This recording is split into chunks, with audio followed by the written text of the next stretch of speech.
Irmãos e irmãs, mais uma vez é um grande prazer estar aqui contribuindo durante essa semana tão especial para essa igreja. Então, hoje pela manhã, não teremos uma pregação, mas teremos a oportunidade de aplicar um pouco daquilo que nós já ouvimos nessas 2 noites. Pelo menos esse é o meu desejo e espero que com a graça de Deus isso funcione.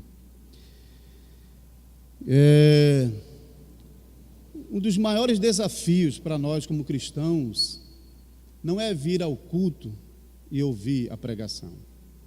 O maior desafio para nós como cristãos é vivermos a pregação do dia a dia. Isso é o nosso maior desafio. Isso não é tarefa fácil, não. Mesmo para os mais santos nesse mundo, eles, nessa vida, eles só começam a provar um leve começo dessa obediência que a palavra de Deus exige de nós, como homens e mulheres que professam a fé no Salvador Jesus Cristo. E isso não por causa de nenhuma fraqueza na fé ou nenhuma fraqueza na palavra de Deus, mas por causa de nós mesmos. Nós realmente ainda habitamos em um corpo que sofre os efeitos permanentes da queda até o dia que Cristo vai redimir esse corpo mortal. Até aquele momento nós provaremos. Nós não devemos nos enganar achando que por termos aceitado o Senhor Jesus como nosso Salvador, a nossa natureza humana está sendo melhorada. Isso não é verdade. A nossa natureza humana continua sendo a mesmíssima natureza humana corrupta desde sempre, herdada de nossos primeiros pais. Só eles no começo provaram uma natureza humana sem corrupção.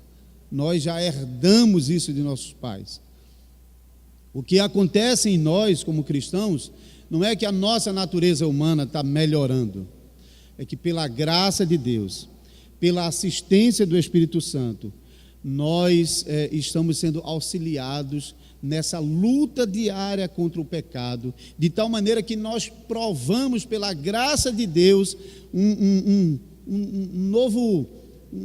nova situação, uma situação onde nós, ao invés de estarmos completamente dominados pelo pecado, nós experimentamos uma situação onde nós estamos governando essa situação com a graça do Espírito Santo, não por causa de qualquer melhora em nós mesmos. Então não devemos ter em nossa mente esse engano tão comum e que acaba fazendo vítimas e mais vítimas a cada dia, porque se iludem achando que podem concorrer com o pecado, e o que a gente vê é que ao longo do caminho, então, desistem porque notam que eles não conseguem enfrentar a força do pecado, de Satanás e desse mundo caído.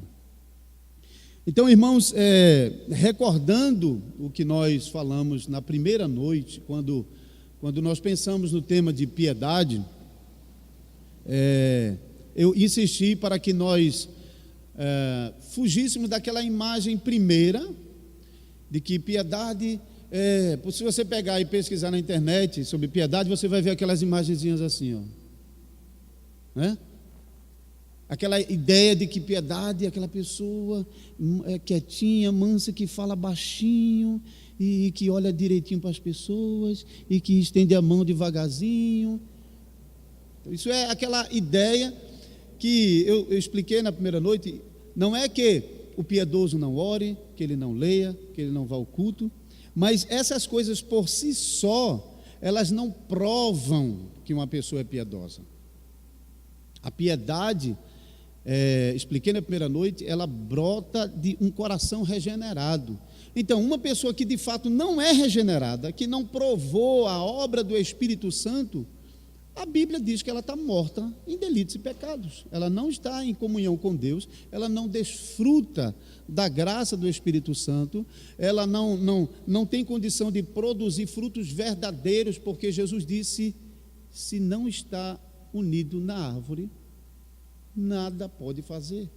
A árvore os galhos que dão frutos são aqueles que estão unidos em verdade e em vida na videira. Então, a verdadeira piedade, ela brota de um coração regenerado, de um coração novo, de um coração que experimentou transformação. Este coração, a Bíblia garante, naturalmente vai produzir bons frutos. É impossível para uma árvore boa não produzir bons frutos. É impossível. Mas o Senhor Jesus, em João 15, também ensinou que o pai, como o agricultor, como o cuidador da árvore, ele nota que alguns galhos dão frutos bem tenros, bem discretos. O que o podador faz? Limpa o galho, libera o espaço, cuida para que esses frutos que já aparecem, não está falando de um galho que não dá fruto. Aquele galho que não dá fruto, ele vai ser cortado e lançado fora. O galho que não faz parte da árvore, ele não pode produzir frutos, mas aqueles que estão necessariamente produzirão, mas muitas vezes os frutos são discretos. Então, o agricultor, ele vai cuidar para que essa árvore possa produzir frutos em abundância. Como cristãos, isso é um bom reflexo da nossa vida, porque como cristãos, nem sempre a gente está olhando para nós e, meu irmão, que cacho de uva bonito. Pelo contrário, de vez em quando a gente está olhando e diz, poxa, eu tinha visto alguma coisa aqui, e nem dá para ver mais. A vida da gente é repleta de situações difíceis que nos provam, que nos leva à queda, ao pecado, à decepção, a nos humilharmos, a nos envergonharmos cada vez de novo. Então, o Senhor Jesus consola esses crentes fracos, mas que são crentes, e que o agricultor vai preparar a árvore para que esses frutos possam aparecer mais e mais e mais. Na segunda palestra, então, eu tentei fixar que Cristo, como o exemplo de piedade, não é um exemplo para ser imitado. Isso, infelizmente, em boa medida, é um ensino comum aí fora, onde as pessoas aprendem apenas imitar aquilo que Jesus fez. O Evangelho não é imitar o que Jesus fez. Não é que a imitação a Cristo esteja completamente fora, mas o Evangelho é receber Cristo. E agora, Cristo sendo gerado em nós, vai nos levar à manifestação externa dessa habitação do Espírito Santo. Então, aqueles que não creem em Cristo, qualquer imitação dele vai ser mera exteriorização e hipocrisia mesmo.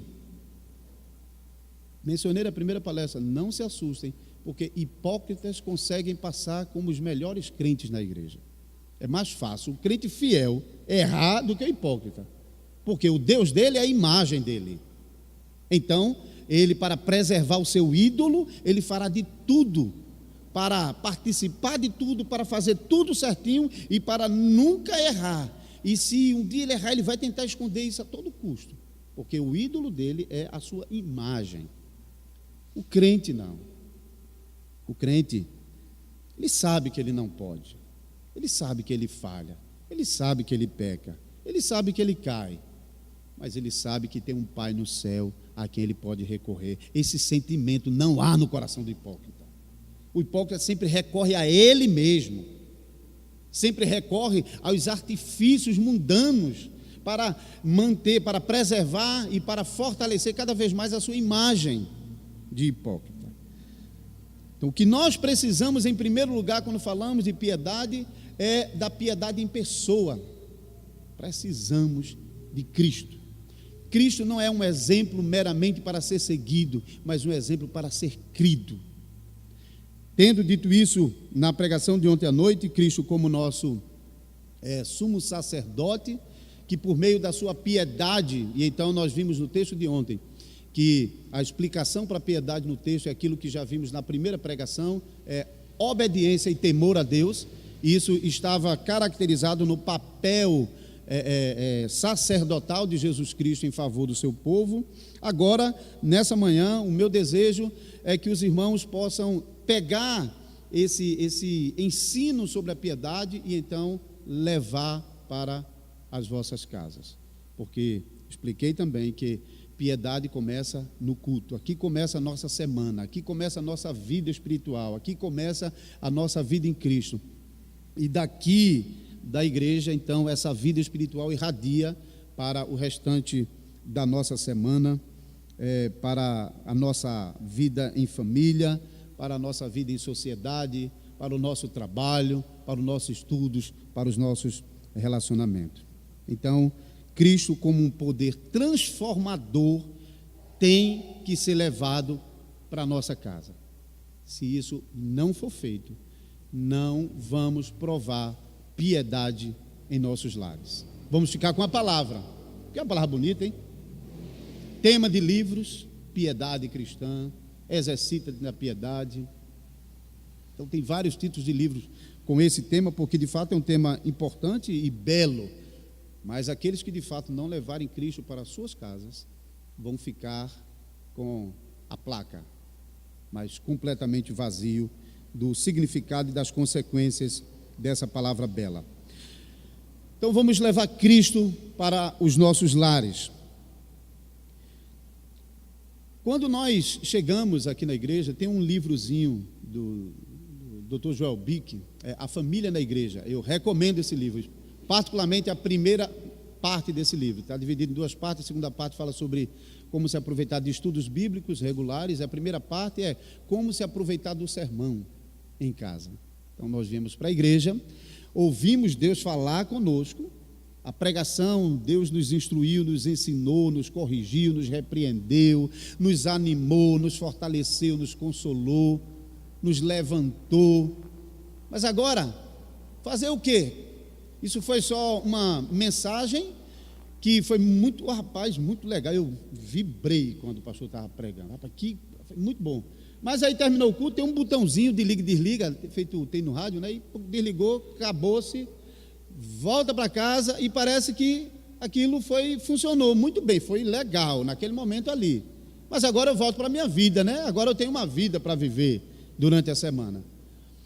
E infelizmente, a vida de muitos cristãos são completamente desconectadas daquilo que foi pregado na igreja. Isso tem que ser, esse equívoco tem que ser desfeito, e a boa prática cristã que atravessa os milênios tem que ser recuperada em nossas igrejas.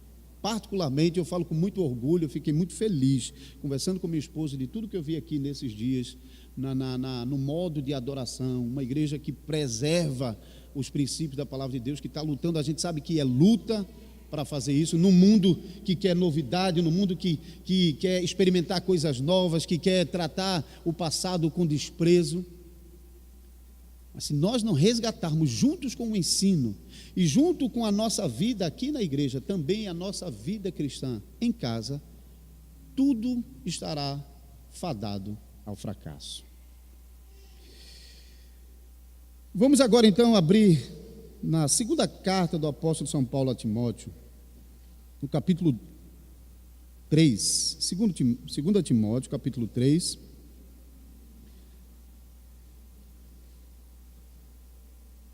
Eu vou deixar a leitura de todo o capítulo para vocês como exercício, se não for possível ainda nessa tarde. Eu sei que vai ficar um pouco apertado ainda, vai ter o almoço depois, o culto 6 da tarde, mas como um exercício para vocês lerem no meio da semana. Mas vamos usar então os últimos versículos 14 a 17. Tu, porém, permanece naquilo que aprendeste e de que foste inteirado, sabendo de quem o aprendeste, e que desde a infância sabes as sagradas letras, que podem tornar-te sábio para a salvação pela fé em Cristo Jesus. Toda a Escritura é inspirada por Deus e útil para o ensino, para a repreensão, para a correção, para a educação na justiça, a fim de que o homem de Deus seja perfeito e perfeitamente habilitado para toda boa obra. Esse capítulo 3, ele começa advertindo ao jovem pastor Timóteo sobre o risco iminente de homens sem o menor escrúpulo, homens que não têm o menor amor pela igreja. Todo o seu interesse é cobiça.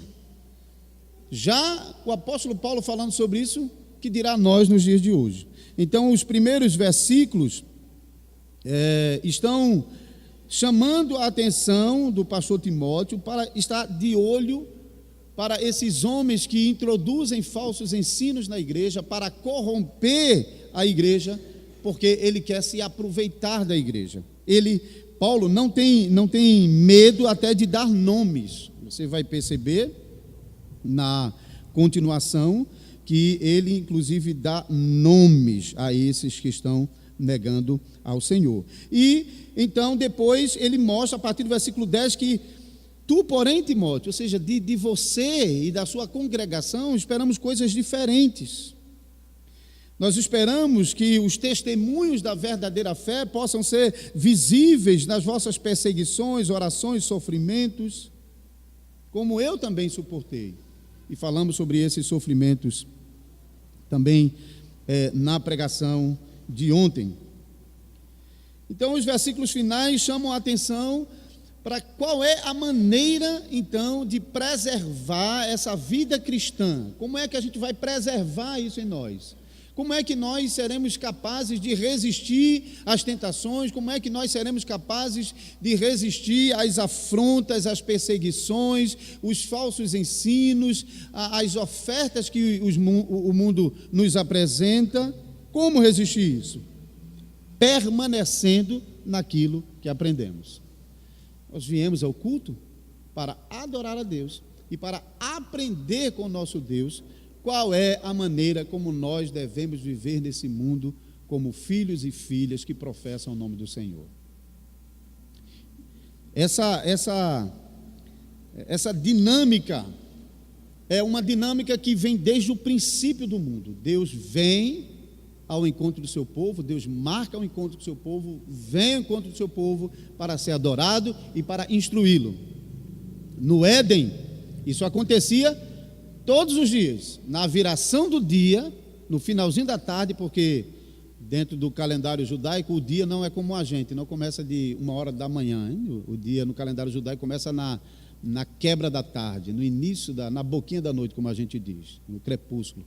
Então, Deus vinha no começo, cada vez no começo de um novo dia, para receber da sua criação a glória que lhe é devida e para alimentar, para instruir, para guiar, para conduzir o seu povo nesse mundo, naquele momento reduzido ao casal Adão e Eva. Isso funcionou durante um tempo.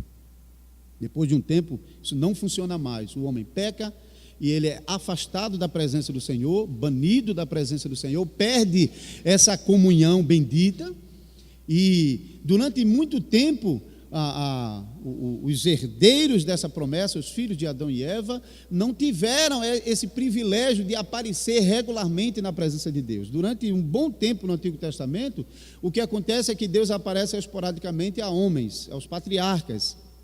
Mas só quando chega mais lá para frente, Deus tira o seu povo do Egito e quando dirige o povo pelo deserto até o pé do Monte Sinai, quando chega no pé do Monte Sinai, agora Deus mostra que Ele quer de novo estar no meio do seu povo, se relacionar com o seu povo, se revelar ao seu povo, receber a glória devida e também instruir o seu povo.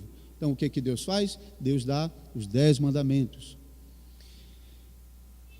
Deus não dá os 10 mandamentos para que a gente possa obedecê-los para ser salvo. Se fosse assim, imagine se Deus tivesse dito: Moisés, olha, eu te escolhi para que tu vá para o meu povo que está lá no Egito, que eu quero libertar o meu povo como eu prometi a Abraão. Então leva lá esses 10 mandamentos, entrega ao povo e diz a ele para eles obedecerem, quando eles obedecerem eu vou lá tirar eles. Acabou-se, até hoje não teria nada. Mas Deus não faz isso. Deus age conforme a sua aliança, a sua promessa, o pacto que havia feito com Abraão. Deus tinha prometido a Abraão que a quarta geração seria retirado do Egito. Deus vai no Egito, arranca o seu povo com mão poderosa, guia no deserto. E depois de ter salvo o seu povo, ele agora vem ao encontro do seu povo e diz: agora você é meu povo, eu sou o Deus de vocês. Vocês não vão entrar nessa terra para fazer do mesmo jeito que essas nações pecaminosas fazem. Eu vou banir essas nações da presença de vocês, e agora vocês têm uma nova maneira de viver. Está aqui, os 10 mandamentos. Um novo padrão de vida. A nossa vida não é mais marcada por nossa existência nesse mundo, na sociedade e pela cultura que domina esse mundo. Mas a nossa vida é pautada pela palavra de Deus. Isso deve guiar a nossa mente, deve guiar o nosso coração crente.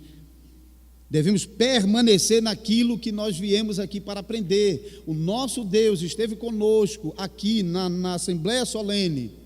Hoje, mais uma vez, o Senhor veio ao nosso encontro para nos ensinar. Nós temos que receber essa santa instrução. E como o salmista disse, guardar no coração essas palavras. E assim, ela servir como luz para os nossos caminhos durante o restante da semana. Então, Paulo não diz nenhuma novidade para Timóteo. Ele não fala nada de novo. Ele está chamando a atenção, não apenas de Timóteo, mas muito mais dos outros, como nós, que leríamos, que aprenderíamos com essa instrução que ele está dando ao seu servo. Ele apenas faz uma declaração: olha, permanece naquilo que você aprendeu sua vida inteira, que desde a infância sabes as sagradas letras que podem tornar-se sábio para a salvação pela fé em Jesus Cristo. Paulo chama atenção para o papel de 2 lados aqui, que eu vou continuar abordando. Essa instrução que o jovem Timóteo, agora pastor, em sua infância, havia recebido, aponta para o papel zeloso daqueles que estavam sobre a sua responsabilidade, sua avó e sua mãe, que haviam servido como guias para ele durante a sua infância, já que ele era filho de pai não judeu. Mas fala também sobre a responsabilidade de Timóteo de guardar, de preservar todo o ensino que ele havia recebido. Então, esses 2 lados, a responsabilidade daqueles que têm que comunicar o verdadeiro ensino e a responsabilidade daqueles que devem fazer bom uso desse ensino. Que ensino é esse? Toda a Escritura. É o que Paulo diz, toda a Escritura é divinamente inspirada. Então nós temos a Escritura inteira. Deus, no seu poder e sabedoria, providenciou-nos um conteúdo que é suficiente para qualquer situação da nossa vida. Talvez o que ainda acontece é que cada vez desafios novos precisam ser descobertos à luz da palavra de Deus. Então tem temas novos surgindo a cada momento, alguns deles não foram abordados especificamente no passado, nem nos nossos pais do passado, e nem mesmo podemos ver claramente na palavra de Deus, porque não foram problemas que naquele momento estavam fervendo. Mas apesar disso, os princípios que nós precisamos para lidar com esses problemas novos estão lá. A fonte profunda e inesgotável para todo o nosso viver e nosso proceder. Então, toda a Escritura é útil para o ensino, para a repreensão, para a correção e para a educação na justiça, a fim de que o homem de Deus seja perfeito e perfeitamente habilitado para toda boa obra. Como eu sei que o tempo não dá para a gente abordar todos os aspectos, eu quero pegar essa última palavra, as últimas palavrinhas que você vê no versículo 16.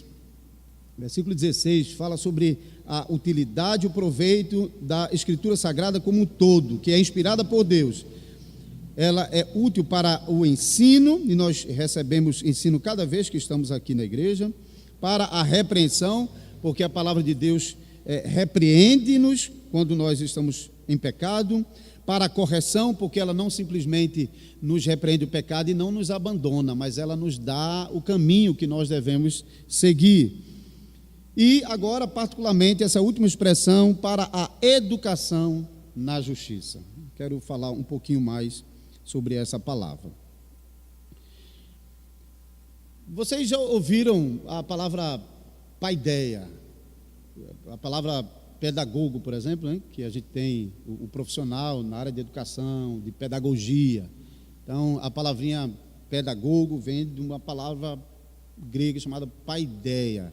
Era o conceito de educação no mundo antigo, né? Era a formação da pessoa. Os gregos não estavam preocupados apenas em intelecto. Às vezes é até um desprezo, como pessoas hoje, quando falam da educação antiga, falam sobre apenas conteúdo e conhecimento. Não, o homem grego, ele estava preocupado na formação do ser, não apenas no conhecimento, mas na busca das virtudes. Você pode ver nos filósofos antigos, era a busca da virtude, mesmo sem o conhecimento da palavra de Deus.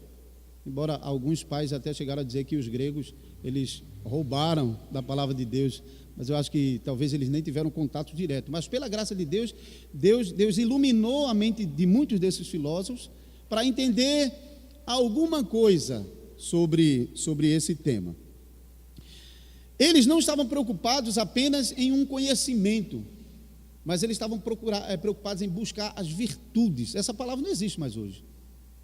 Escola parece que não é mais um lugar para realmente formar o ser humano virtuoso, um ser humano que vai em busca dos valores, das virtudes, seja elas claramente judaico-cristãs, ou seja ela resultado desse processo de cultura judaico-cristã ao longo dos milênios, onde as pessoas buscam serem honestas, buscam ser trabalhadoras, buscam ser amorosas, buscam ser prestativas. Todas essas virtudes estavam incluídas dentro do conceito grego de paideia.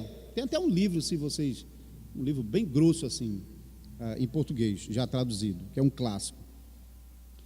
É a palavra paideia, a forma paideian, que está aqui no texto de 2 Timóteo, capítulo 3, versículo 16.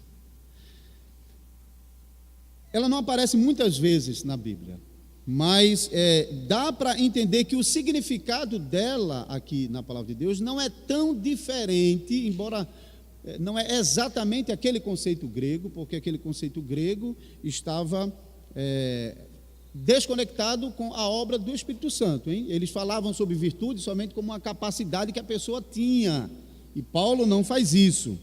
Paulo, ele conecta a educação na justiça, como as outras coisas que ele disse antes, com a obra de Jesus Cristo. Então, é para tornar-se sábio para a salvação em Jesus Cristo que a Escritura é inspirada para a educação na justiça. Então, não é desconectada da obra de Jesus Cristo. Sem a obra de Cristo, a operação do Espírito Santo, essa busca pelas virtudes se reduzirá a moralismo. Isso não tem valor para a salvação. O valor para a nossa salvação é a obra salvífica de Jesus Cristo, nosso sumo sacerdote, que obedeceu, sofrendo a angústia na alma, para morrer na cruz do Calvário por pecadores como nós. Essa educação na justiça está fundamentada nessa premissa, de que Cristo é a nossa justiça. Ele conquistou justiça para nós. É dele que nós derivamos isso. Mas vamos agora prestar um pouco mais de atenção nisso. Trocando em miúdos, essa ideia de educação na justiça é como se fosse um treinamento. É treinar. Não é somente você ter uma informação na mente, mas é realmente você pegar essa informação e usar isso em alguma coisa. Por exemplo, você chega e compra um móvel, as crianças gostam daqueles brinquedinhos de montar, e quando chega em casa, olha para aquele monte de peça espalhada, e como é que eu vou montar isso? Aí pede ajuda do papai. Se o papai for um pouco mais esperto, ele vai lá na caixa do brinquedo, tem lá aquele manualzinho lá, que diz exatamente como ele deve proceder, hein? Pega essa pecinha, encaixa aqui, bote essa aqui embaixo, levante essa, e aí você, daqui a pouco, está lá aquele brinquedo montado. Um móvel da casa, um eletrodoméstico. O que a gente faz? A gente não brinca com aquela informação. Diz, não, aqui está escrito um monte de coisa, mas eu vou fazer assim do meu jeito. De vez em quando, a gente se abestalha a fazer isso e mete-lhe o 110 no 220 e queima, né? Porque a gente achou que podia fazer sem o manual. Mas o manual está ali para guiar. Mas o mais esperto, ele realmente vai olhar para o manual e vai olhar e vai... Veja, aquelas informações do manual, elas não são informações só, poxa, o cara termina de ler, poxa, muito legal isso aqui, hein? Aí joga o papel do lado e vai fazer... Isso não funciona, não é assim.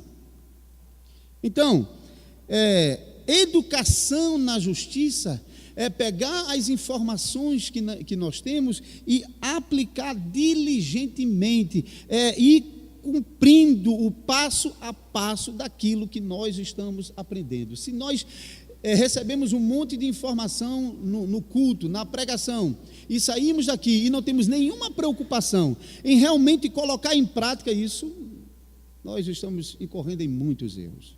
Primeiro, no desprezo ao nosso Deus. Nós vamos falar mais sobre isso amanhã, como é que nós devemos chegar no culto. Hoje nós queremos sair com a pregação aqui e levar para casa. Mas o resultado, então, da piedade é manifestada no coração com que nós deixamos a nossa casa e viemos ao culto. Amanhã não, desculpe, hoje à noite, né? Agora, então, focando nisso. Se a gente sai daqui e essa informação é um monte de coisa na nossa cabeça que não tem nenhuma utilidade para a nossa vida, é um grande perigo, além da ofensa que nós causamos ao nosso Deus, porque vocês conhecem aquela atitude, hein, muito feia, que até eu já ouvi, eu já fui repreendido por minha filhinha de 6 anos, quando ela estava falando e eu dei as costas e não dei mais ouvido ao que ela estava falando. Eu disse, pai, eu estou falando com o senhor.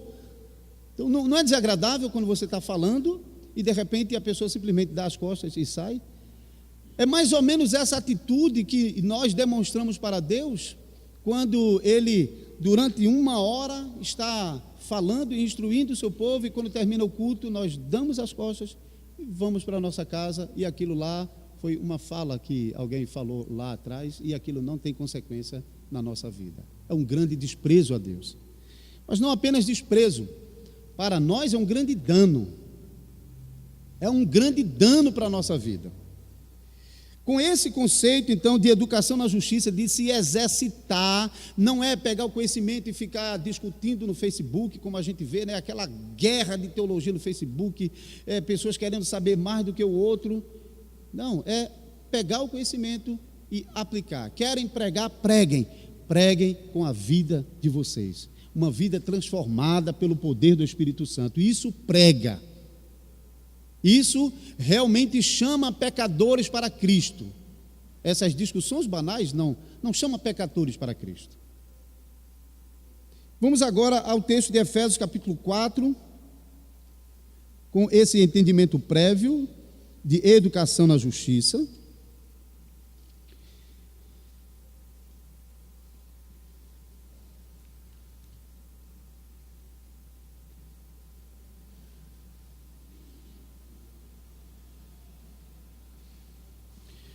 Aqui, mais uma vez, o apóstolo Paulo está fazendo o contraste entre a vida do passado de muitos crentes, a vida reprovada, mas agora a vida que deve marcar, a vida virtuosa que deve marcar o viver diário do cristão. E, mais uma vez, quando eu falo vida virtuosa, eu não estou pensando nas coisas que a pessoa simplesmente busca fazer, mas o resultado da obra do Espírito Santo na vida dessa pessoa.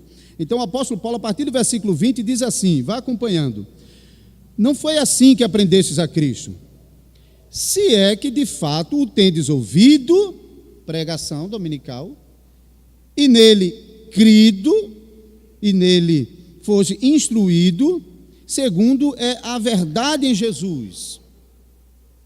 No sentido de que, quanto ao trato passado, vos despojeis do velho homem, que se corrompe segundo a concupiscência do engano, e vos renoveis no espírito do vosso entendimento, e vos revistais do novo homem, criado segundo Deus, em justiça e retidão procedente da verdade. Deixa eu dizer uma coisa aqui antes de prosseguir. O que marca a conversão de uma pessoa a Cristo é essas duas coisas. O coração dessa pessoa é marcado por uma tristeza profunda, por causa de todos os males que ele tem causado a Deus, por causa de todos os pecados. Às vezes, Cristo é anunciado para uma pessoa como uma coisa muito boa, que deve ser crido, que deve ser observado, que deve ser aceito, sem mostrar o seu estado de pecaminosidade. Então, para ele, Cristo é somente uma coisa um pouco melhor do que aquilo que ele já é. Porque ele pode ser até uma pessoa que está buscando ser correta, ser direitinha. Mas a palavra de Deus não fala isso. A palavra de Deus diz que há um contraste gritante. Conversão é a mudança de um estado deplorável de morte no pecado para um estado de vida no Espírito Santo. Então, o crente, quando ele está ouvindo, o pecador que está recebendo a iluminação do Espírito Santo, essa iluminação está entrando nas partes mais escondidas do coração e revelando toda a podridão que há no coração, para levar esse pecador que está se convertendo a um estado de vergonha e de tristeza tal que ele nem quer se referir mais ao pecado. É uma coisa tão detestável, tão repugnante, tão odiosa, que só mencionar a palavra já incomoda. Esse sentimento é o sentimento que está sendo despertado no coração dos verdadeiros crentes. Só que, às vezes acontece que Deus, em sua soberania, Ele chega com a luz do Evangelho no coração de certas pessoas e clareia toda essa podridão que há no coração, e as pessoas até chegam a perceber a nojeira do pecado, e até chegam a perceber que vai ter castigo de Deus por causa desse pecado. Mas Deus soberanamente não conduz essa pessoa até Cristo, segundo seus eternos propósitos. Então, muitas vezes essas pessoas, elas se expressam de maneira que você diz: rapaz, fulano de tal era uma vida tão errada e hoje em dia uma vida tão certinha. Mas às vezes aquela vida certinha não está pautada na justiça de Cristo. Não é resultado de um conhecimento de Cristo, mas é resultado do terror do juízo de Deus que veio sobre ele. Então ele procura o próprio meio. Eu tenho na minha família parentes que todos os anos eles vão lá, eles enganam a mente deles, eles precisam disso, porque na mente dele eles sabem que são pecadores e que há um Deus no céu e que Deus vai cobrar. Então eles têm que dar à mente dele uma certa informação que diz: olha, agora está tudo bem. Mas eles não fazem isso recorrendo a Cristo, não. O que é que eles fazem?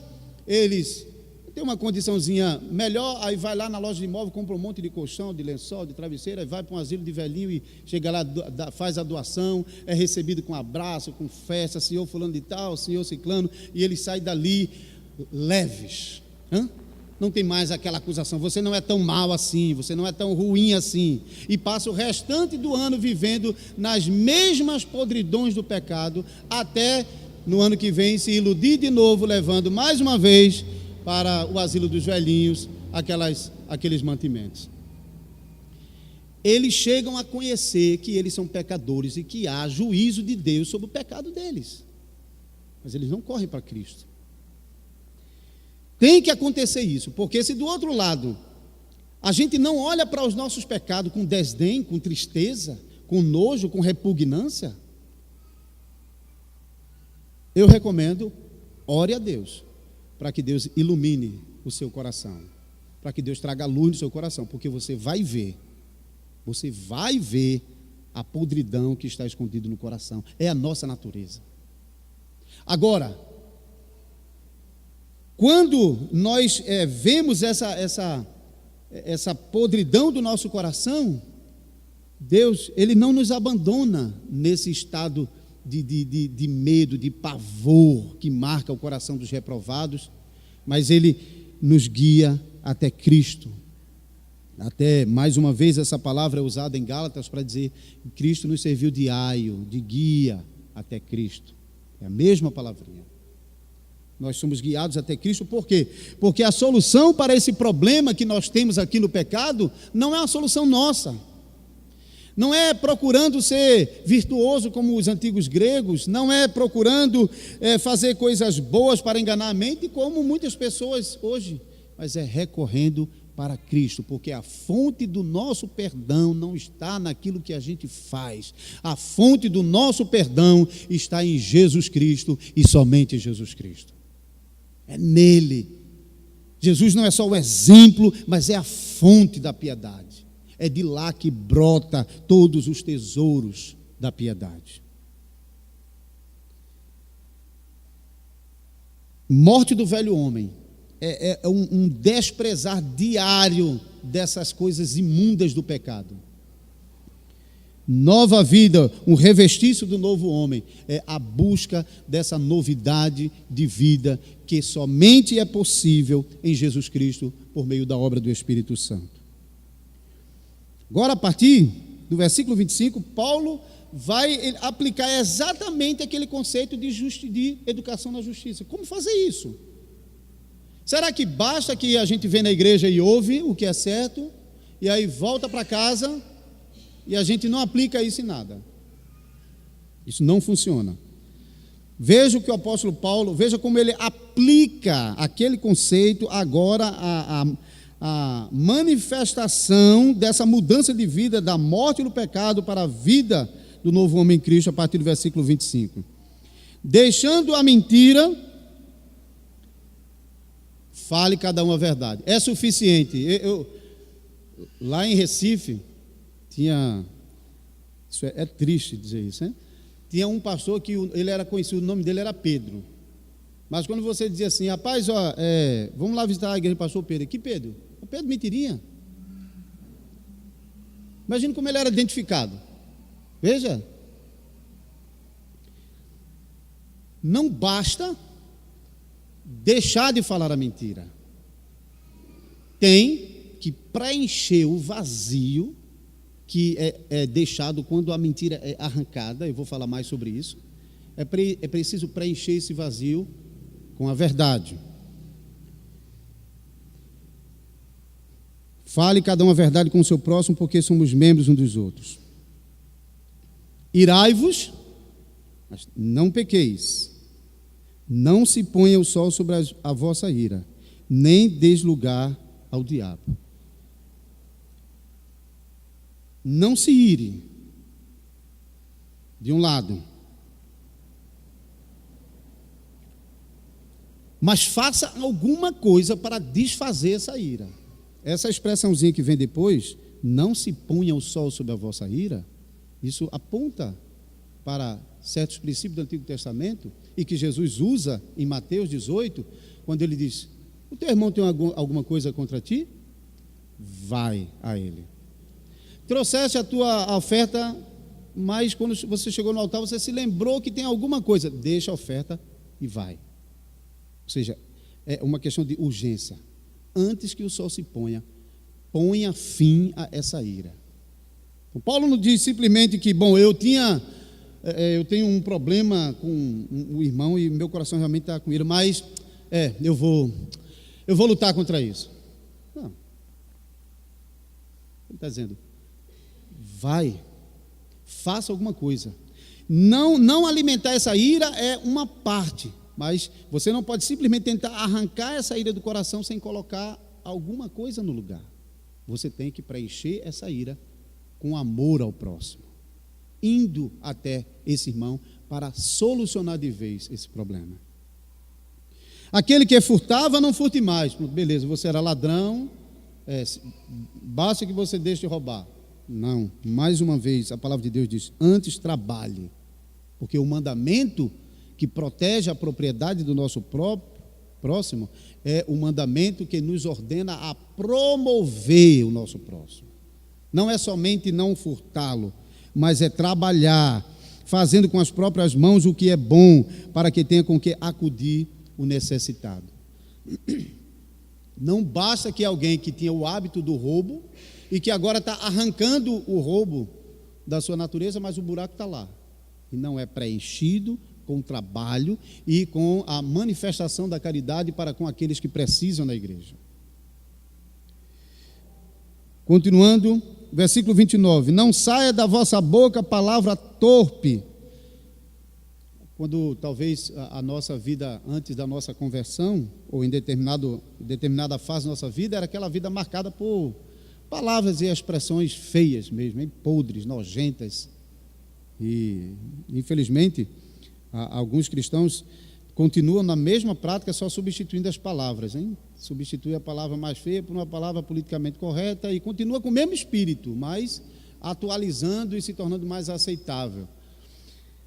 O apóstolo, mais uma vez, diz que essas coisas devem ser arrancadas. Mas ele não diz simplesmente que elas devem ser arrancadas e que o buraco deve ficar lá.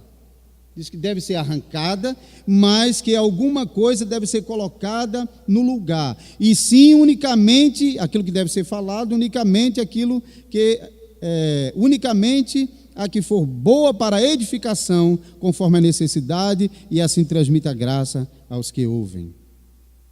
Não basta você parar de falar as palavras ofensivas. Você tem que promover o amor para com seus irmãos em palavras. Não só em palavras, mas também em palavras. Se antes eu abria minha boca para ofender, eu não abro mais minha boca para ofender. Mas eu não fico calado. Eu tenho que promover o amor a meus irmãos em palavras também. Versículo 30. E não entristeçais o Espírito de Deus, no qual fosse selado para a redenção. Longe de vós toda amargura, cólera, ira, gritaria, blasfêmia e assim toda malícia. Paulo deixa de explicar especificamente uma a uma, agrupa e diz, trate da mesma maneira. Longe tudo isso, antes, pelo contrário, sede uns para com os outros benignos, compassivos, perdoando-vos uns aos outros, como também Deus em Cristo Jesus vos perdoou. Sede, pois, imitadores de Deus como filhos amados. Andai em amor, como também Cristo nos amou e se entregou a si mesmo por nós, como oferta e sacrifício a Deus em aroma suave. Então, no começo, quando eu falei sobre não ser imitador e depois me corrigi, por quê? Porque não é que a Bíblia não fala que nós devemos imitar, mas que essa imitação ela é fundamentada na obra do Espírito Santo. Não é uma mera imitação externa, não é um mero fazer, onde qualquer pessoa, então, pode vir e repetir as mesmas coisas e, então, está tudo certo. Não, o apóstolo Paulo fala sobre todas essas coisas como resultado da obra do Espírito Santo no coração do pecador. Deixe-me, então, explicar um pouco mais isso. Nós, como descendentes de Adão após a queda, nós somos iguaizinhos a ele. Nós somos melhores do que Adão. Eu acho que ele era até melhor do que a gente, porque de lá para cá a corrupção só foi aumentando. Então nós já herdamos todos os males. Estão em nós. Potencialmente estão em nós. Com o passar do tempo, nosso desenvolvimento, a criança vai manifestando esses impulsos pecaminosos em determinadas áreas, das diversas maneiras, um de um jeito, o outro de outro, mas não somos melhores do que o outro de jeito nenhum. Embora eu não vou falar sobre isso, mas nem o tratamento delicado a pessoas que estão sofrendo com inclinações homossexuais, que às vezes a nossa atitude é achar que nós somos melhores do que eles. Pecado, misericórdia, pecado desgraçado. Aí parece que ele já dá uma amenizada no dele, hein? O meu já não é tão assim. Eu já sou um pecador talvez mais aceitável do que aquele. Não. É claro que no contexto de relacionamentos há pecados mais graves, mais ofensivos do que outros. Mas por quais deles nós somos condenados? Por todos eles. Adão experimentou a perda da comunhão com Deus, porque Deus disse, olha, coma de toda a árvore do conhecimento. As crianças sabem disso e né? que Deus disse: coma de toda a árvore do conhecimento. Acho que até ele aqui sabe, né? Que está tentando responder. Tem duas crianças tentando responder. Mas não coma da árvore do conhecimento, porque se comer vai morrer. Ele desobedeceu e comeu, perdeu vida, perdeu comunhão com Deus. O ponto ali não era a árvore, o fruto da árvore. O ponto ali era a desobediência à lei de Deus, a desobediência à vontade de Deus. Quando nós pecamos, estamos em desobediência à lei de Deus e, portanto, somos réus do mesmo julgamento. Agora, claro, nos relacionamentos podem ter consequências diferentes. Então, todas essas mazelas estão em nós. E ela vai se manifestando por causa de várias razões, de várias circunstâncias. Às vezes o ambiente também pode contribuir para potencializar certos pecados, né? Os maus hábitos, as más companhias podem potencializar certos pecados. Mas se um certo pecado não se manifesta em mim, não é que eu não tenho necessariamente aquele pecado, mas que pela graça de Deus eu fui protegido daquele pecado, mas eu ainda tenho que lutar com outros. Nessa vida é uma vida de batalha. Então vamos lá. Isso não tem nada, eu quero deixar isso claro, não tem nada a ver com psicologia moderna, mas para mim é exatamente o que o apóstolo Paulo está ensinando aqui. O apóstolo Paulo está ensinando não que a gente deve buscar técnicas para solucionar os nossos problemas. O que ele está ensinando é que se de fato nós fomos regenerados em Cristo Jesus, significa que nós enxergamos os males do pecado e significa que nós temos a solução para isso em Cristo Jesus. E é para lá que nós estamos recorrendo sempre. Então a nossa vida é a vida de oração o tempo todo para que Deus possa nos conceder a graça de lidar com os nossos pecados diariamente. Então, eu vou buscar na sabedoria da palavra de Deus aquilo que eu preciso para lidar com essas situações de pecado. O apóstolo Paulo deu vários exemplos.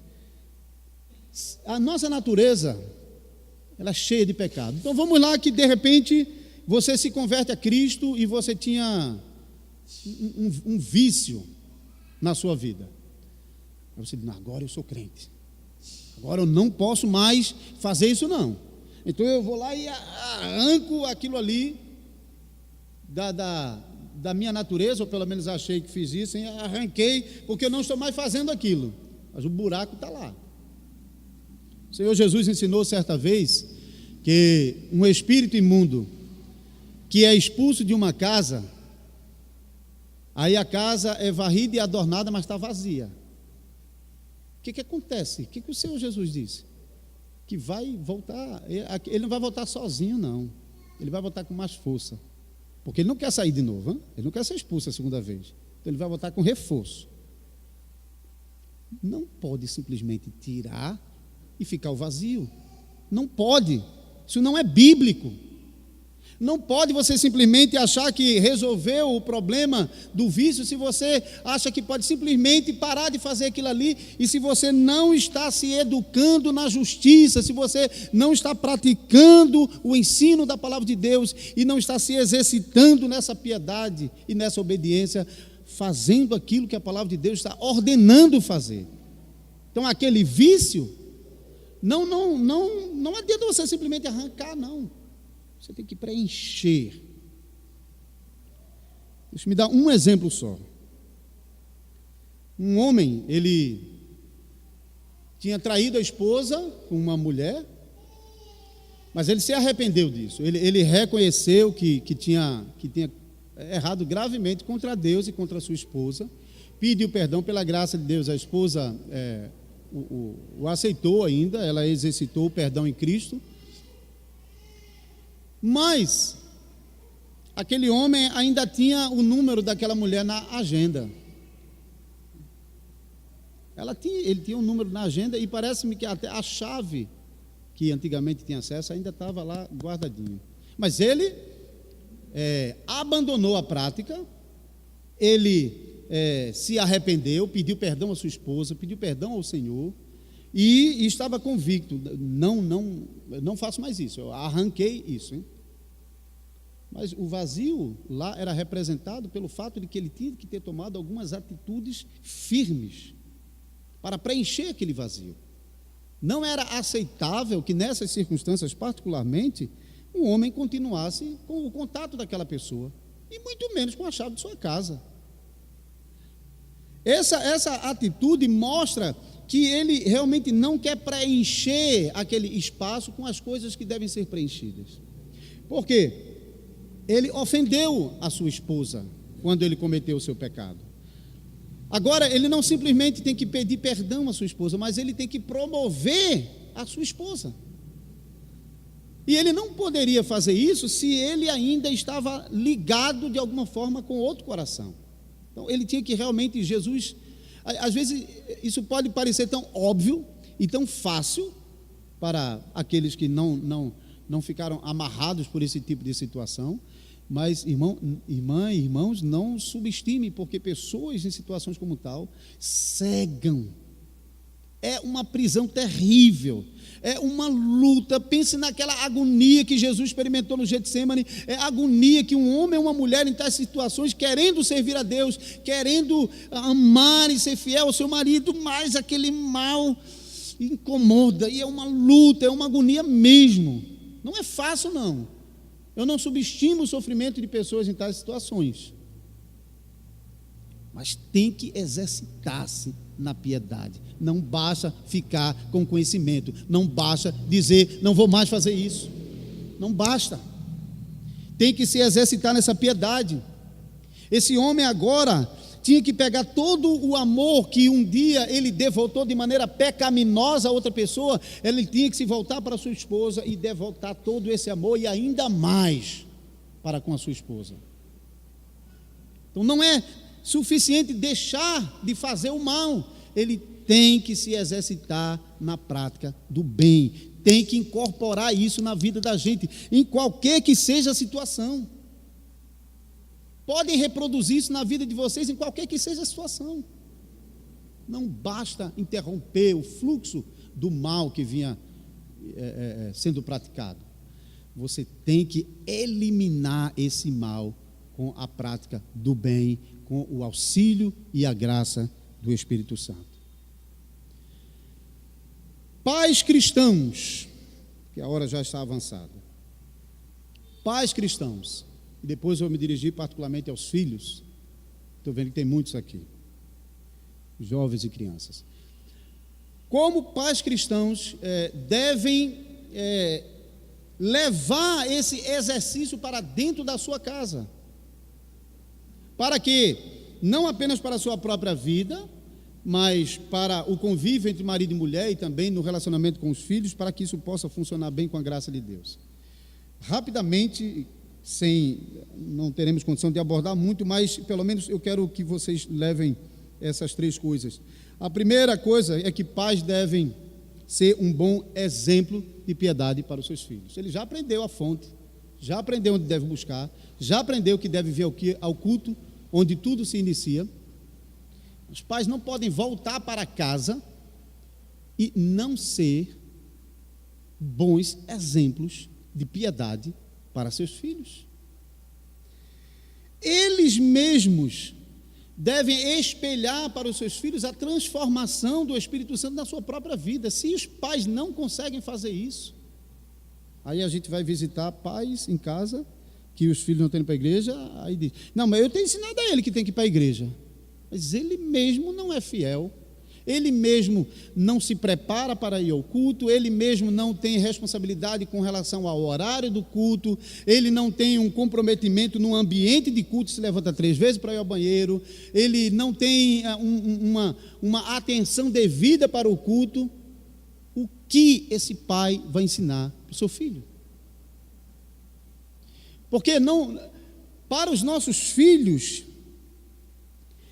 nós pais, nós naturalmente, isso é naturalmente, nós somos uma imagem poderosa para os nossos filhos, seja para desgraçá-lo, seja para abençoá-lo. Nós somos uma imagem poderosa. Os nossos filhos vão olhar para nós e vão reproduzir, não tem como fugir disso. Eles vão reproduzir os nossos erros e os nossos acertos. Então, como pais cristãos que estamos aqui aprendendo sobre Cristo e o chamado para viver na sua vida essa transformação, não é possível que pais cristãos saiam da igreja e chegam em casa e a sua vida não reflete Cristo para os seus filhos. Não é possível. É pecado mesmo. E não é só ofensa a Deus, não. É um grande dano que você traz à sua vida e à sua família. Pais devem ser para os filhos uma imagem de transformação. Ele tem que ser para os filhos uma imagem de transformação. Ele tem que passar isso para os filhos. Porque os filhos vão enxergar nele erros que ele nem imagina. Mas eles verão a obra do Espírito Santo na vida de seus pais. Mesmo se os filhos às vezes não conseguem expressar isso, eles verão. Eles verão isso. Segunda coisa, então a primeira é a imagem poderosa que os pais criam para os filhos com um exemplo de vida transformada. O segundo é o ambiente poderoso que pais cristãos devem criar para os filhos. Vocês sabem que na publicidade não adianta muito se você simplesmente bota um comercial na rádio e não está em lugar nenhum mais. Isso não tem muito resultado. O que tem resultado é quando você pega a publicidade e coloca no maior número de veículos possível, porque a mente das pessoas vão associar as imagens. Eu ouvi sobre isso em algum lugar, e essas imagens vão se combinando para fixar na mente das pessoas. Então, se o pai é um exemplo razoável, né, de transformação de vida para seus filhos, mas ele não pode ficar só com isso. Ele tem que se aliar também a um ambiente que combine com esse exemplo de transformação e que possa dar ao filho a oportunidade de se exercitar nesses exemplos. Então, pais realmente devem construir em casa um ambiente. Veja, isso não tem nada a ver com aquela teoria behaviorista, hein? Que diz, olha, me dê um ambiente 100% controlado e eu faço daquela pessoa o que você quiser. Isso a falha fundamental disso é que eles perdem de vista que a pessoa é corrupta e acha que todo o mal está do lado de fora, e não dentro da própria pessoa. Então não tem nada a ver com isso. Tem a ver com aquela responsabilidade cristã de colocar em torno dos filhos aquilo que é de acordo com a palavra de Deus e eliminar aquilo que não é de acordo com a palavra de Deus. Então, aquilo que parece óbvio, mas que nas visitas pastorais a gente descobre que não é tão óbvio assim, é que, por exemplo, a leitura bíblica, a oração, deveria ser coisa diária na vida do crente, né? Quiçá 3 vezes no dia, mas eu sei que a nossa rotina de trabalho não é possível isso, né? Pelo menos junto em família, talvez particularmente sim, mas em família não. Mas tem famílias que começam o dia e encerram o dia e não sabem o que é parar para ler a Bíblia e orar juntos.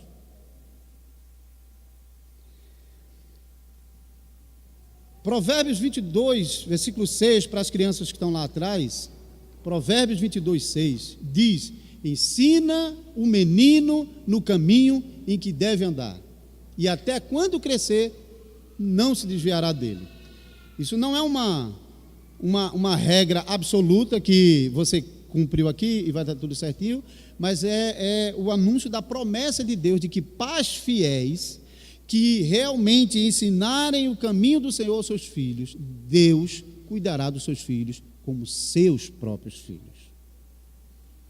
Pais fiéis que cuidaram dos seus filhos, que trabalharam para gerar Cristo no coração de seus filhos, ainda experimentam decepções. Não sei se tem algum caso aqui de pais que lutaram com os filhos, mas os filhos hoje estão lá fora. Mas isso, para pais fiéis, sempre fica aquela confiança na promessa que Deus fez. Deus prometeu que Ele é pai do meu filho. Deus prometeu que Ele vai cuidar do meu filho. Ele pode estar onde Ele estiver fazendo as coisas mais terríveis. Deus prometeu que Ele é pai dos meus filhos. Pais fiéis não perdem de vista. Pais fiéis passaram a vida inteira sendo um exemplo de piedade para seus filhos e construindo um ambiente onde essa piedade pudesse ser exercitada pelos seus filhos todos os dias.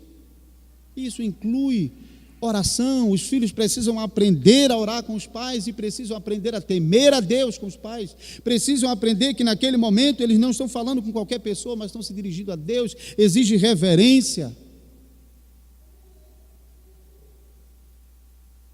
Precisam ler a Bíblia, e mesmo que sejam pequenas porções, mas para refletir, para fazer perguntas, para instruir, para ensinar, para corrigir, para analisar a própria vida, junto com a esposa, junto com filhos, e com qualquer outro que esteja dentro da sua casa. Por mais óbvio que isso pareça, infelizmente, em boa medida, não marca mais o testemunho de vida cristã nos lares. Esse fracasso explica o resultado disso na vida cristã em geral. Eu trabalhei no Censo IBGE 2010 em Recife, tem uma cidade chamada Abreu e Lima, que ela atingiu quase 25% de evangélicos no Censo IBGE 2010. Qualquer cidade na época da Reforma Protestante, se tivesse 5% de crentes fiéis, era suficiente para revolucionar a cidade.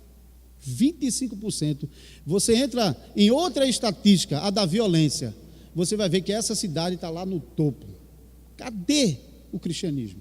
Está servindo de quê? Por quê? Porque são pessoas que se denominam cristãos, mas que a vida não tem nada que manifesta isso.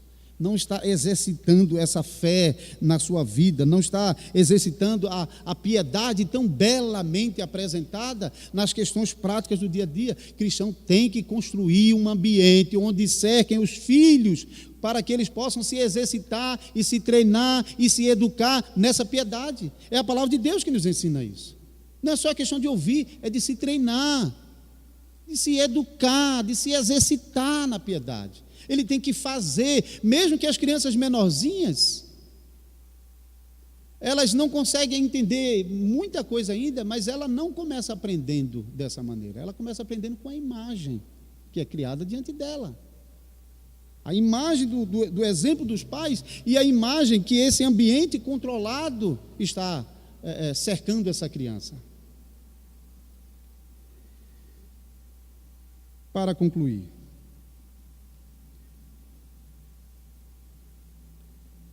os pais, pai e mãe, devem aplicar disciplina bíblica aos seus filhos. É inaceitável que crianças bem já cedo, os pais estejam perdendo o controle sobre os filhos. Criança com 10 anos, o pai dizendo, cadê as crianças, irmã? Não insisti, mas ele não quis vir, não. Não existe isso, irmão.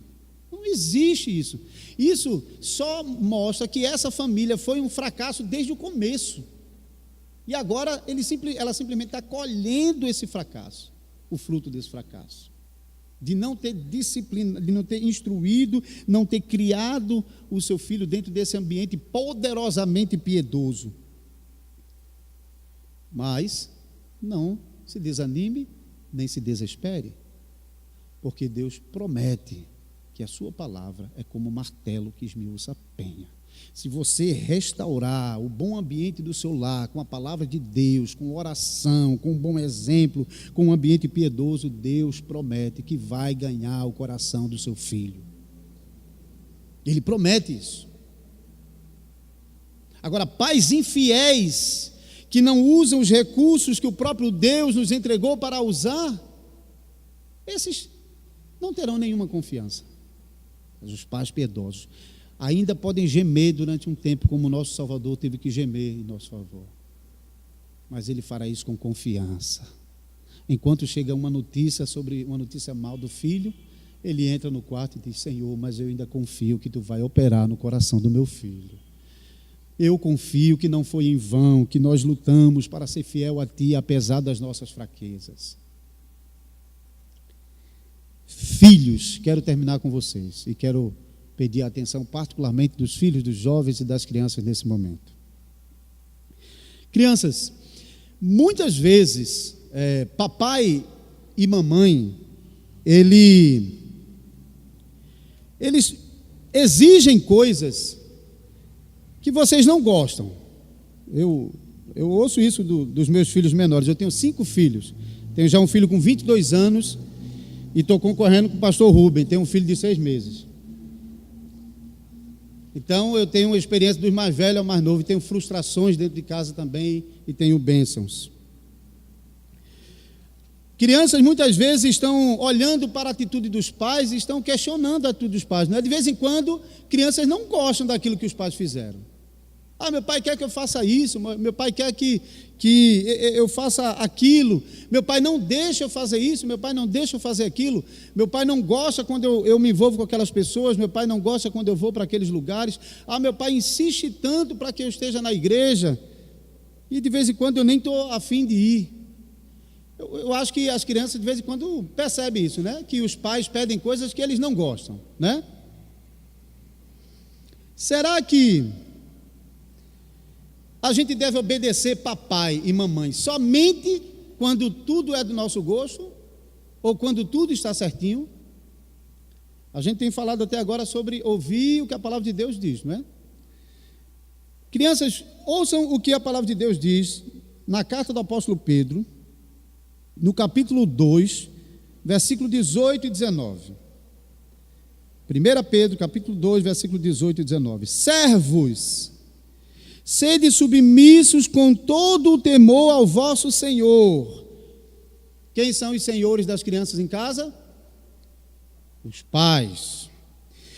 Não somente se for bom e cordato. Não somente se os pais forem bonzinhos e não somente se aquilo que eles estão fazendo forem coisas que vocês podem concordar com eles, mas também ao perverso. É até forte, hein? Como obedecer a senhores que são perversos? Eu vou voltar para falar isso, mas a conclusão do versículo 19. Sabe por que você deve obedecer papai e mamãe? Se eles são crentes, mas às vezes eles não parecem ser tão bonzinhos naquilo que estão mandando vocês fazerem, e de vez em quando eles estão mandando vocês fazerem coisas que vocês até tinham uma opinião diferente deles, especialmente agora os jovens. Então isso é mais acentuado na juventude, porque os jovens já estão desfrutando de certa autonomia, tanto da sua mente como da vida mesmo. Então, de vez em quando, o pai tem uma opinião e eles têm outra opinião. E de vez em quando é uma tentação que ele tem que seguir, porque eu tenho que seguir a opinião do meu pai. Deus está colocando a ordem aqui, porque eles são senhores e vocês são servos. Servos devem submeter-se ao Senhor, assim como a igreja é serva e submete-se ao seu Senhor, que é Cristo. A igreja não está questionando Cristo, por que Cristo faz dessa maneira? Por que meu Senhor faz assim? Por que tem que ser assim, Senhor? Por que não pode ser diferente? Como igreja a gente não faz, seria absurdo, né? Imagine a nossa oração aqui, Senhor. Senhor, eu estou vindo aqui na tua presença porque, Senhor, sinceramente, eu não entendo por que tu fizesse aquilo, Senhor. Olha, era muito mais fácil que fosse assim, assim, assim. Olha, resolve aquilo ali e pronto, Senhor. Não é, isso é inconcebível, não é? A gente não faz isso. Por quê? Porque nós presumimos a sabedoria e o poder do nosso Deus. O nosso Deus, em sua sabedoria e poder, Ele estabelece os pais como a autoridade máxima no lar, de tal maneira que eles são tratados como deuses dentro da casa. As crianças, quando são pequenininhas, o pai e a mãe é como se fosse Deus. Ele está andando na rua, o pitiguari aqui, começando a andar, aí vem um pitbull desembestado ali, ele se agarra no pai e vem para o colo do pai, ele acha que está seguro, vai morrer os dois comidos pelo pitbull. Mas para ele é o lugar mais seguro do mundo, não é? Estou no colo do meu pai, é o meu Deus, o meu protetor, a minha garantia. Aí a criança vai crescendo e vai descobrindo que o pai não é tão Deus assim, hein? Ele vai descobrindo que algumas coisas que os pais fazem, ele também consegue fazer. Ele diz, olha, ou eles não são tão Deus assim, ou eu também sou Deus.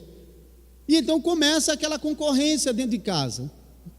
O fato é que muitas vezes, crianças e jovens, muitas vezes os filhos podem estar com a razão. É verdade. Muitas vezes os filhos são mais espirituais do que os pais. É verdade.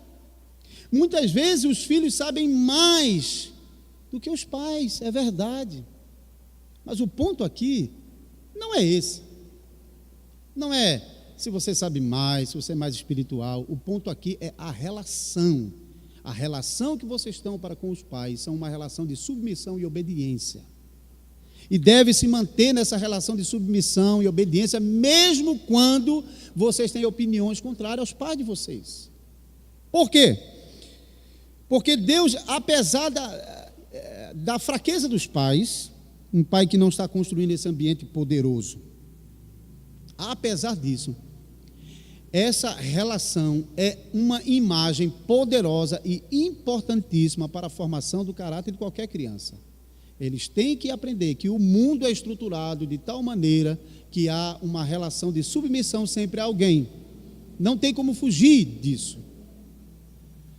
Então, esses princípios têm que funcionar bem cedo. Então, crianças, jovens, solteiros, quando vocês tiverem opiniões diferentes dos pais, que é perfeitamente possível, e de vez em quando podem até estar certas, lembrem-se sempre, a posição de papai e mamãe no lar, enquanto o filho estiver dentro de casa, e pode ser um marmanjo de 30 anos já, enquanto ele estiver dentro da casa dos pais, eles devem respeitar a opinião dos pais, porque eles respondem diante de Deus com a autoridade de pais. Não afrontem, porque afrontar essa autoridade de pai é afrontar o próprio Deus. E ninguém que afronta Deus subsiste. É por causa disso que desde o princípio Deus colocou uma das maiores punições na Bíblia sobre filhos rebeldes. E é também o mandamento que é acompanhado com promessa. De um lado Deus diz: honra teu pai e tua mãe, para que se prolonguem os teus dias na terra que o Senhor Deus te dá. Do outro lado ele diz: se um filho rebelde, incorrigível, eles devem ser levados, isso no Antigo Testamento, ele deve ser levado à autoridade dos juízes para ser apedrejado diante de todos. Imagine, será que é fácil para um pai isso? Imagine. A Bíblia nem registra que houve um caso, não registra nenhum caso, a lei estava lá, não registra um caso, onde o pai levou o seu filho. Por exemplo, Eli não fez isso com seus filhos, deveria ter feito. E porque Eli não fez, Deus fez e matou seus filhos. Veja, por que Deus é severo assim? Será que Deus é mau, é cruel? Deus não ama as criancinhas? Será que Deus não ama os filhos da aliança? Negativo. Deus ama os filhos da aliança. E porque Deus ama os filhos da aliança, a sua ameaça é séria. Deus não brinca com isso. E pais também não devem brincar com isso quando estão lidando com a disciplina dos filhos. Às vezes as pessoas estão realizando coisas que criam uma aparência de piedade, negando a eficácia dela. Tinha anotado esse texto, porque isso foi apresentado no contexto bem religioso, quando Paulo está tratando isso, como talvez o irmão está pensando. 3:5. Ok. Então, veja, ele cita uma relação de pecados que Timóteo tem que lidar dentro da igreja. E no versículo 5, tendo forma de piedade, eu verifiquei a palavra, porque de vez em quando do português a tradução é a mesma, mas a palavra lá nem sempre é a mesma, mas é eusebeia, é a mesma palavra. Então, tendo forma de piedade, negando-lhe, entretanto, o poder.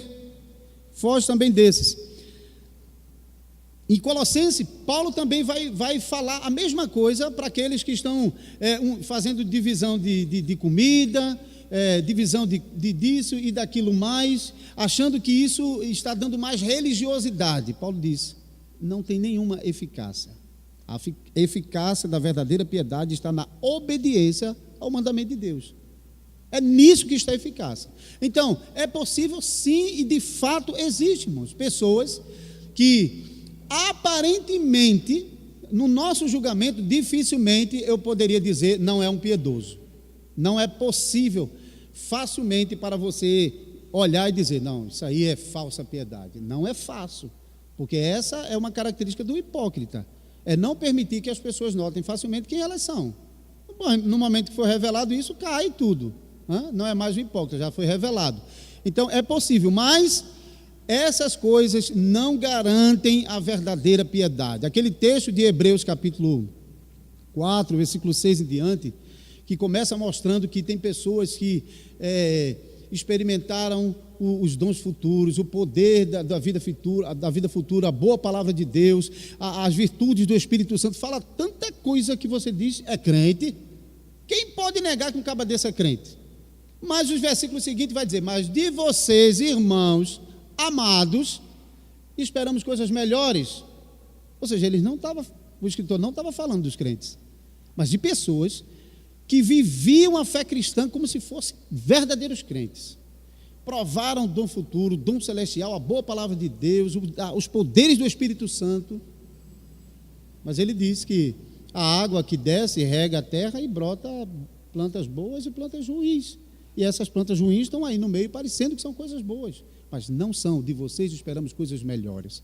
Então, os verdadeiros cristãos, eles não ficarão apenas com a forma externa da adoração a Deus e da vida piedosa, mas elas farão isso não por um esforço próprio para manter uma carapuça, mas farão isso como resultado de um coração piedoso, que ama a Deus, que quer obedecer, que sofre para obedecer, que quer agradar a Deus. Um coração realmente que é piedoso vai se mostrar na sua piedade externa, de vez em quando, ainda de forma muito falha externamente, mas ainda resultado de um coração piedoso.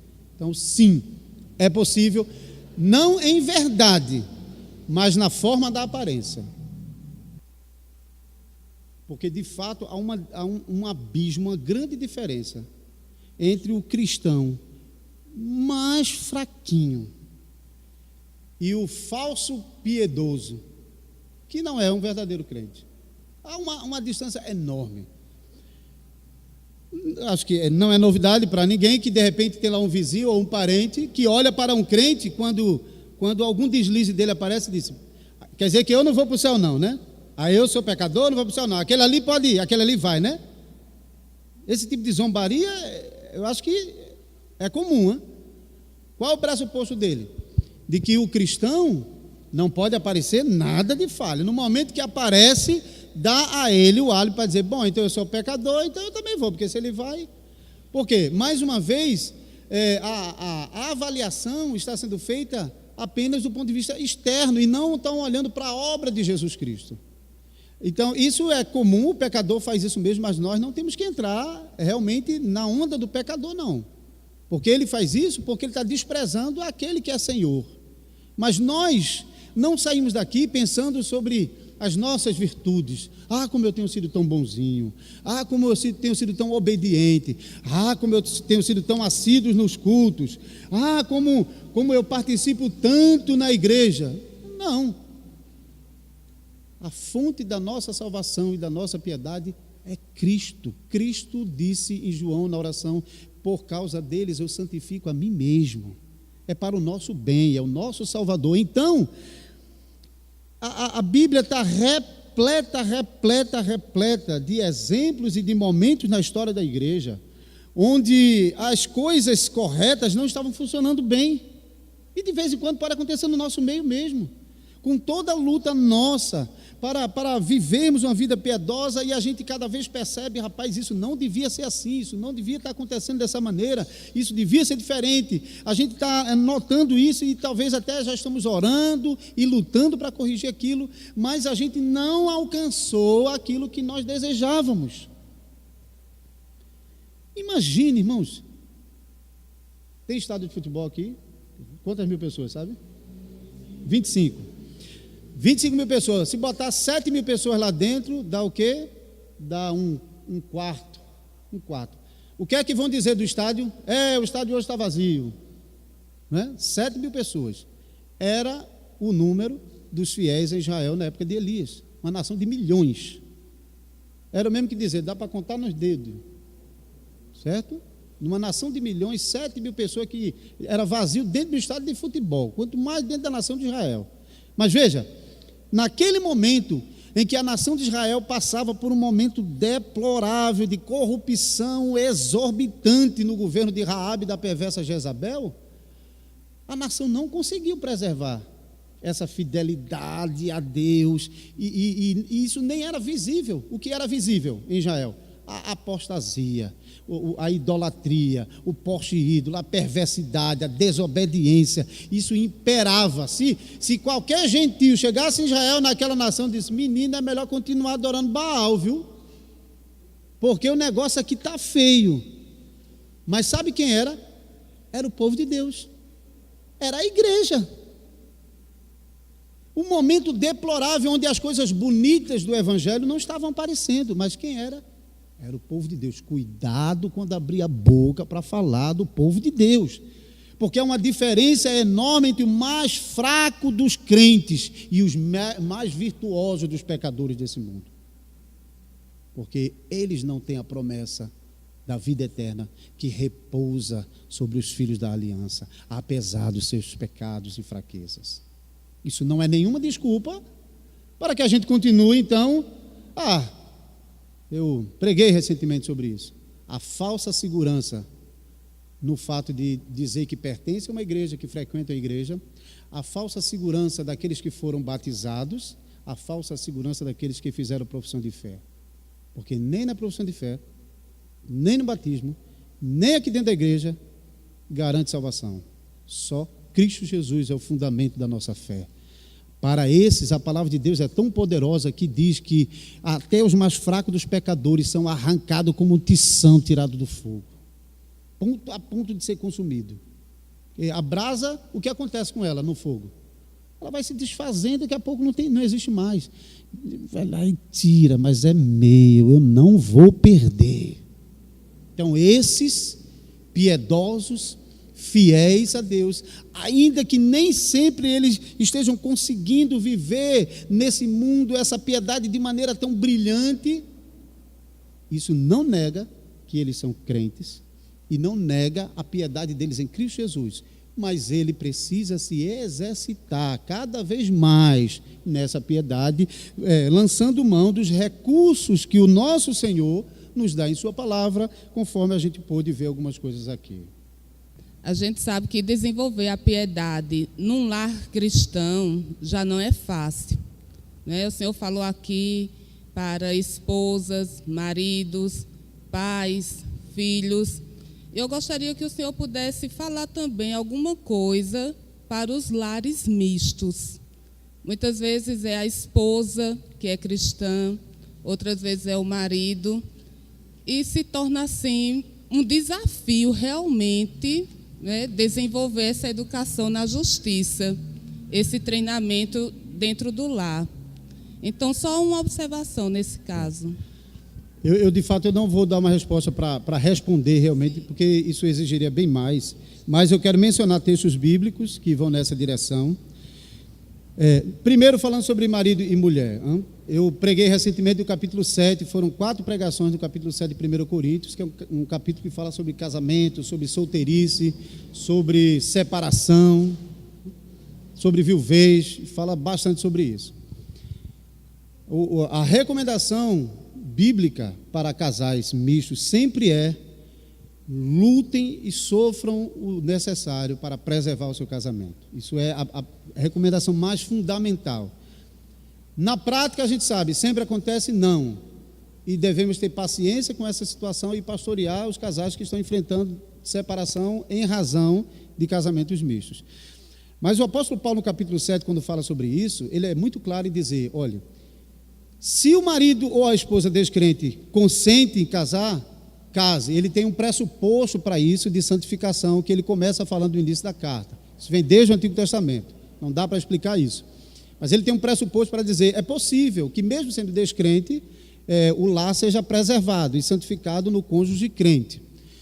Aí ele diz: bom, mas se o marido ou a esposa descrente não consente, então ele diz: é possível. Mas ele diz: mas olhe para você mesmo, você é capaz de viver sozinho ou sozinha? Se não é capaz de viver sozinho, reconcilie-se com seu marido, com sua esposa. Isso é a recomendação bíblica de Coríntios 7. Agora, vamos lá, que um homem, particularmente a mulher, citando o texto aqui de 1 Pedro 3, de uma mulher que tem um marido que não é crente. E qual é a recomendação bíblica, então? tem uma promessa, irmão. Tanto lá em Coríntios 7, você vai ler sobre isso, Paulo dizendo, quem sabe se ela não ganhará o marido? E aqui em 1 Pedro 3 diz a mesma coisa, mulheres, sede vós igualmente submissas ao vosso próprio marido, para que se ele ainda não obedece à palavra, seja ganho, sem palavra alguma, por meio do procedimento de sua esposa, ao observar o vosso honesto comportamento cheio de temor. Isso é exatamente o reflexo de uma vida piedosa no lar. Uma mulher que ela está gemendo, eu não quero dizer que isso está sendo fácil, porque quando a gente vai tratar assuntos assim, pastor, mas é muito difícil, é porque o senhor não está passando por isso. Então, ninguém está dizendo que é fácil, e nem a Bíblia está dizendo que é fácil, mas o Senhor está prometendo, tem que agarrar essa promessa, nós somos crentes, se a gente não crê nas promessas, então, vai lá, boa sorte lá fora. Nós somos crentes porque nós cremos na promessa. Deus não faz uma promessa sem estar comprometido com ela, irmãos. O nosso Deus está prometendo, mulheres, sede submissas aos vossos maridos, e por meio do vosso honesto proceder, vocês vão ganhar o marido de vocês. Pode demorar 5 anos, 10 anos, pode ser que isso não chegue a acontecer, mas isso não elimina a promessa que Deus está fazendo. Então, de um lado, as mulheres devem gemer, sofrer no seu joelho dobrado na beira da cama, buscando ao Senhor, mas esperando e continuando manifestando a graça de Cristo por meio de uma vida honesta, de um proceder virtuoso com base nas promessas salvadoras de Cristo Jesus. Então, não pode de jeito nenhum cogitar a possibilidade de o fim do casamento, porque isso não existe biblicamente. Isso não responde. Do outro lado, eu não quero dizer que então pessoas que não conseguiram lidar com isso da maneira mais apropriada biblicamente, então estão excluídas da igreja. Nada disso, porque tais pessoas são perdoadas por Cristo, porque Cristo mesmo prometeu. Cristo não disse para a mulher samaritana, depois de ter dito, tu já tivesse 7 maridos e o que tem não é teu não. Então vai lá, larga teu marido, larga tudo lá para Jesus. Nem disse isso. Jesus não foi adiante, existe uma mensagem ali, mas Jesus nem foi adiante nesse diálogo quando ela não gostou, a mulher se ofendeu. Senhor, olha, os profetas dizem, ela jogou a conversa para o lado, já foi para outro assunto, e Jesus amorosamente não disse poder, acho que se fosse eu como pastor na minha fraqueza, dizer, não, peraí, irmã, não fuja do assunto não, a gente não está tratando desse assunto, mas às vezes Jesus foi paciente com a fraqueza dela, e com o pecado dela. Jesus, tá bom, como quem disse, tá bom, a gente pode tratar isso em outro momento, né? Vamos continuar a conversa no ritmo que você está dirigindo. Então, Jesus realmente, sabiamente, está lidando com aquela mulher pacientemente. Então, nós, como pastores, temos que aprender com Cristo para, na hora de pastorear situações como essa, ser pacientes. A situação não é a melhor, não é a solução bíblica, mas ainda tem uma solução bíblica para o fracasso, o perdão. Deus perdoa. Então, essas pessoas que já passaram por isso, não tiveram como evitar, elas devem aprender de novo sobre o que Deus tem a dizer sobre o casamento. Então, mulheres em lares mistos. Rapidamente, para completar a resposta, sobre os filhos agora, que de vez em quando tem filhos que não acompanham a fé dos pais, né? Isso é delicado e eu reconheço que tem opiniões diferentes, certo? Eu vou dizer como eu tenho dito aos meus filhos, e vocês recebem do jeito que vocês quiserem. Eu não estou aqui dizendo que vocês têm que fazer isso, tá certo? Minha filha de 6 anos já está ouvindo isso. No dia que ela decidir que não quer servir mais a Cristo conosco, saia da minha casa. Porque dentro da minha casa não tem espaço para servir a Deus, contaminando aqueles outros que querem servir. Do maior ao menor, eles sempre ouviram isso. Dentro da nossa casa, filhos têm de se submeter às ordens dos pais, inclusive nisso. Jovens que estão aqui, no dia que endoidarem o cocão e dizerem que não querem vir mais para a igreja, seja homem não somente para dizer para os seus pais, pai, eu não quero ir mais para a igreja não, seja homem para dizer, pai, eu estou indo para o meu quartinho, para não transformar o lar que os seus pais lutaram com sangue para construir, para proteger e agora comprometer. Eu digo para os meus filhos mais velhos, o seu mau comportamento é um péssimo exemplo para sua irmã de 6 anos. Não faça isso. Se você quer viver essa vida, então viva fora de casa. A base para isso pode parecer muito grosseiro, Mas a base para isso é aquilo que o apóstolo Paulo está ensinando àqueles que almejam episcopado na igreja. A recomendação que Paulo está dando para aqueles que querem ser presbíteros na igreja não é diferente para qualquer homem da igreja. Quer dizer, então, que isso é pecado somente se for presbítero, se for outro não é pecado. Não. O que Paulo chama a atenção é que aquilo que no meio dos membros seria tratado com acompanhamento e pastoreamento não é aceitável na vida de um homem que queira ser exemplo para a igreja. Como é que ele pode ser exemplo? Se ele não tem a sua própria casa estruturada em um bom exemplo. Então, a recomendação de Paulo, e ele repete isso em Tito também, é que, versículo 4, e que governe bem a própria casa, criando os filhos sob disciplina com todo respeito. Em Tito, no capítulo 1, versículo 6, alguém que seja irrepreensível, marido de uma só mulher, que tenha filhos crentes, que não são acusados de dissolução, nem são insubordinados. Então, filhos que não se sujeitam à autoridade dos pais, dizendo, você pode ir para esse caminho, pai, eu vou para outro. Então, para um oficial da igreja, ele não pode ser um espelho da Escritura para o restante da congregação. Agora, se um filho é rebelde, mas ele está lá fora, ele não está na casa dos pais, isso fere a autoridade dos pais? Não, porque Paulo, o tempo todo ele está falando sobre o seu lar, sua casa, é o seu território, é onde ele manda. Ele não manda na casa do vizinho, nem manda na casa dos outros. Ele manda na sua casa. Agora, a sua casa, de fato, precisa ser um exemplo para a congregação.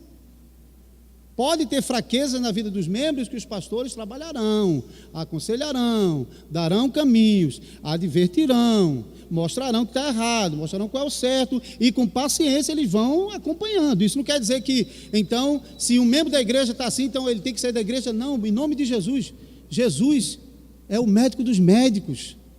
Ele cura todas as enfermidades e reconstrói todos os lares destruídos. Mas para um oficial a situação é diferente. Então, para mim, a recomendação é essa. Agora, sempre funciona assim? Não. E quando não funciona assim, a gente despreza? Não. A gente acompanha e pastoreia. Mas, na minha opinião, não é compatível que cristãos permitam que filhos cresçam dentro do seu lar sem seguir a fé dos seus pais. Os pais não podem impor para sempre a fé sobre os filhos, que os filhos crescem e tomam suas decisões. Mas eu digo para o meu filho, não venha mostrar que é homem para me peitar e dizer que não vai para a igreja. Seja homem para chegar e dizer, papai, obrigado por tudo, mas a partir de hoje eu quero viver a minha vida, então eu vou lá para o meu quartinho. Mas enquanto estiver dentro da minha casa, quando eu sentar na mesa, o filho de 22 anos, que graças a Deus é membro da igreja. Mas se ele pode estar com a opinião que ele tiver lá, bate na porta, mesa... A pequenininha já sabe a frase. Chega lá no quadro gritando, mesa. E ele tem que vir. Porque ele não está vivendo a vida dele ainda. Ele está vivendo a vida dos pais. Como Josué ensinou. Eu e a minha casa serviremos ao Senhor. Os resultados disso não estão no alcance da nossa mão, não. Não está. A gente pode dizer isso e acontecer diferente lá na frente. Mas dentro da nossa responsabilidade, nós temos que cumprir a palavra de Deus, dizer, na minha casa, eu e a minha casa serviremos ao Senhor. Amém?